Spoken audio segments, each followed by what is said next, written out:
Going on, guys?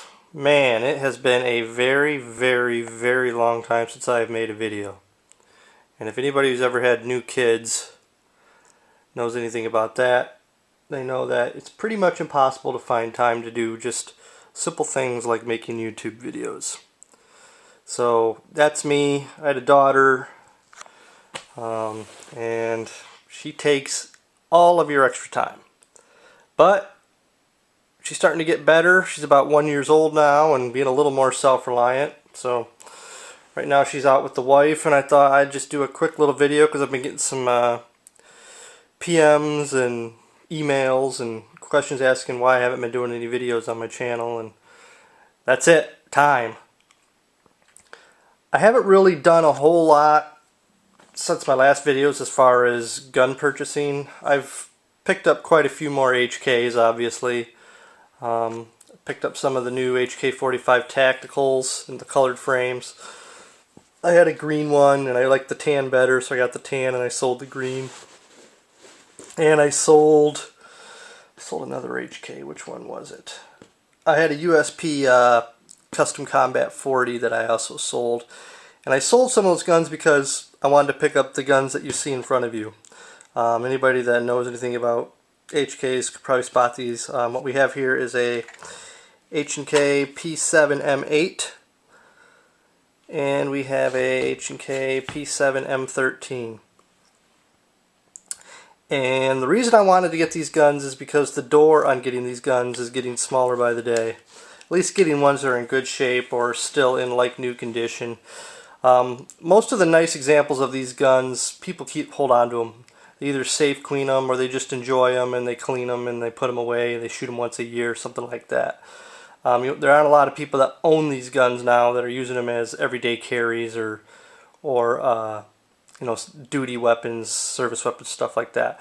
Now, a big influx of the German PSPs came through a few years back, and those are the P7s, and those have the European heel magazine release and a different trigger guard and stuff like that, and those could be had for $500, $600, $700. And the thing to do now is, pick one of those up and then send it off to like Trip Research or Robar or Ford's and have them MP3'd or nickeled or chromed or whatever it is you want to do to them. And I'm actually guilty of doing the same thing. I have a P7 at Robar as we speak, getting the MP3. But the actual P7M8s and P7M13s, people pretty much, they kind of baby them. And some people don't, and that's fine, whatever you want to do with your guns. I shoot my guns for the most part. I've already put about 150 rounds through the M13 and about 150 rounds actually through this M8. So I like to shoot them, but I also like to clean them and take care of them. And I'm not throwing them in Kydex holsters, pulling them in and out, and scratching them all to shit and all that stuff like that. So that's just where I'm kind of at with it. I like to enjoy my guns, but if it's something that could have some value down the road, I don't beat the crap out of it if I can prevent that. So I wanted to get these because, like I said, I didn't know what the window was on guns like these anymore. HK quit making the P7M8, and this is actually one of the last ones they made. It's numbered, if you can read that, 92 out of 500. This was the, quote, last of the 500, and then I think they made 500 more after that. So this one was made in 2007. This M13 is an original Chantilly, and probably can't see that very well. This camera kind of sucks. And this was made in 1984, so these guns are, what, 23 years apart? It's kind of cool when you think about it. But they're still equally fit, finish, build. They're just really top-notch weapons.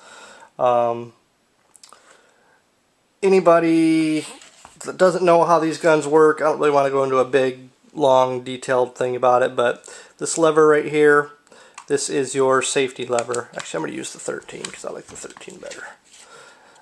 This is your safety on the gun. You can pull the trigger all you want, but until you squeeze this cocking lever, and you'll see the striker come out the backside there, you cannot fire this weapon. And they have excellent triggers.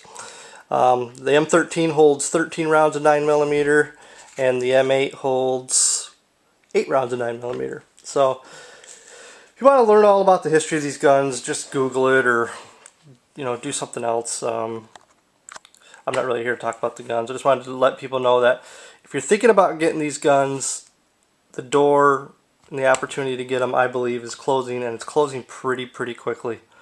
And they're not cheap. Finding a good M8 in like new condition, you're not going to probably find one under $1,500, and you're going to go as high as $2,500 depending on what model and what stampings and what markings you want on it. The M13s are even more expensive. There were less of them made than the M8s. They quit making the P7M13. Don't quote me on this, but I think in the early 90s, maybe 95, 94. So these guns, I've seen them go as high as $3,000, $3,300, and I've seen people get them as cheap as $2,000, just depending on what you want, what you're looking for in the condition. So, and honestly, folks, the prices are only going to continue to increase. These guns are never going to lose value, ever. I feel totally confident in saying that. They're only going to increase in value steadily.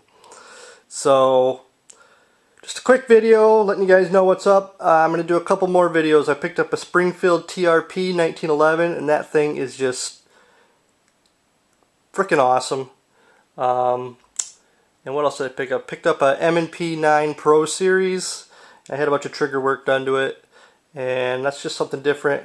And I have an M&P Shield now, which I got in the trade, which it's alright. It's a 9mm. I don't know. I've tried carrying it a little while, and I think I'm just going to get rid of it. But that's where I'm at. And I'm also in the process of paying off a Desert Eagle 50 AE, which I hope to have in August. And that's a gun I'm really excited about taking out to the range and shooting. I want to do another video with both these guns, kind of showing the accuracy and shooting later on too. But that's where I'm at with my channel, and thanks for giving a crap and noticing that I haven't been doing anything if you sent me an email. At least somebody out there is watching out for me. Alright, well, thanks guys, bye.